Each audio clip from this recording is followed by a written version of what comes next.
Mashabiki wa Simba, moja katika mashabiki bora ni mashabiki wa Simba. Angalia namna ambavyo Meja Samuel kwa mbali, lazima kweli tuzungumze. Lakini leo wanajitokeza, wanakuja kuisupport timu yao. Leo nimekuja na bosi wangu anaitwa Muse Cheiza. Ameniambia leo tuache kazi, tumeacha kazi bro. Wallahi Mungu shahidi. Na hiyo kazi inahusiana na TRA, lakini ameniambia Kisugu hatuwezi kumkosa Shoko kwa ajili ya kazi za watu. Kwa hiyo tumeamua kuacha kazi kuja kusupport. Kwa hiyo lazima niwapongeze sana, lazima nimpongeze bosi wangu Cheiza kwa namna ambavyo amekuja kusupport. Cheiza njoo bwana, mbona kimbia uko mbali sasa. Kisugu, unazungumzia performance ya Nixon Kibabage kwa sasa. Ni beki bora. Ni beki mzuri. Na ndio maana maswali haya ni mazuri, lakini nikwenda kumuuliza Gamondi, mwalimu wa timu ya taifa. Amemjumuisha katika wachezaji wa timu ya taifa. Wachezaji 25 national team.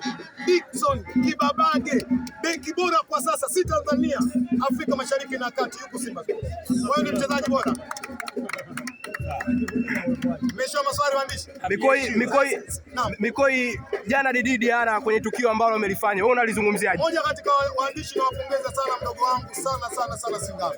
Unauliza maswali mazuri. Na hili swali mngekosa kuniuliza ningewachukia waandishi wa habari, sio mnafiki. Moja katika mchezaji ambaye ameonyesha utovu wa nidhamu mkubwa kwenye fungu la ligi ya NBC ni Didiara. Na mheshimu kwa uwezo wake, lakini sikubaliani na nidhamu yake. Na niwaombe sana kamati ya masaa 72. Kanuni zimewekwa kwa ajili ya kutumika 45-3-32. Ndio kuzungumzia nidhamu. Na haya waamuzi waliyataka wenyewe kumtengeneza Diara kwa nani? Kwa jeuri. Diara alianza na mechi na Simba. Wote mnajua ilifika mahala alimuonyesha kidole mwamuzi katika ile mechi. Lakini kwa bahati mbaya siwezi kujua kwa nini mwamuzi alishindwa kumchukulia hatua. Diara amelelewa vibaya kwenye ligi hii. Mimi naamini Diara anahisi kwamba hakuna mchezaji mkubwa kwenye nchi zaidi yake. Diara anaamini kwamba sheria zote nchi haziwezi kufanya kazi juu yake. Diara anaamini hata klabu ya Yanga hakuna mtu anaweza kumwingia zaidi ya Engineer Harris. Jana kataka kumpiga makonde meneja wake Gerson. Nimpe bora Edson. Wamemlea wenyewe. Mwambieni Diara hii ligi ya NBC na kanuni. Na kamati ya masaa 72 imekuja na imetungwa kazi yake kwenda kwa hukumu wachezaji wote waliokosa nini? Nidhamu. Kuna mtego tumewekea kamati ya masaa 72 juu ya Diara. Tunahitaji kusema, lakini hatutaki kusema kwa sababu tunaletea kamati kwenda kufanya nini? Kazi yake. Na wakumbusha kamati ya masaa 72. 45-3 wametunga wao kanuni. Lakini mbaya zaidi, licha ya kanuni, chama cha mpira wa miguu kimeona Diara kanyanyua kidole cha kati ambao Tanzania kwa tafsiri yetu sio sahihi kabisa. Nimeona tunamwachiaje? Je, nani kwenye mpira huu? Waandishi nani? Waandishi mmetukanwa, kwani sio kweli?